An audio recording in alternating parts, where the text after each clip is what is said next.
Perkenalkan, nama saya Helena Aryani.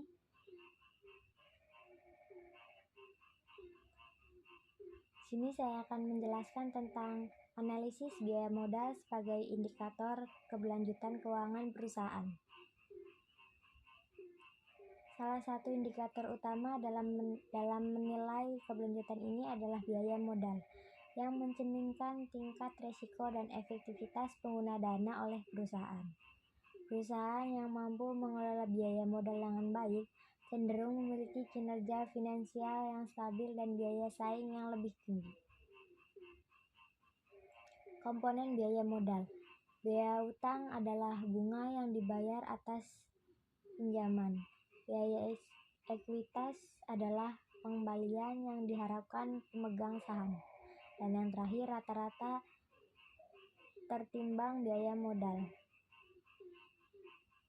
Faktor yang mempengaruhi biaya modal. Yang pertama, tingkat suku bunga. Yang kedua, risiko bisnis. Yang ketiga, struktur modal. Dan yang terakhir, kondisi pasar.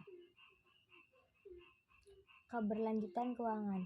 Stabilitas kualitas yang baik memungkinkan perusahaan memenuhi kewajiban jangka pendeknya seperti membayar utang, gaji, dan biaya operasional. Profitabilitas jangka panjang. Keberlanjutan keuangan juga terkait erat dengan kemampuan perusahaan menghasilkan keuntungan jangka panjang. Peran biaya dalam keberlanjutan.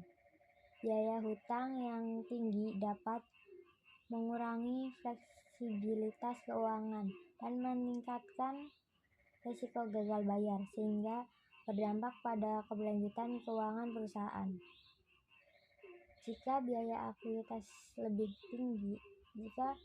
ekuitas terlalu tinggi, perusahaan akan menghadapi tekanan dalam memenuhi ekspektasi pemegang saham yang dapat menyebabkan ketidakstabilan finansial.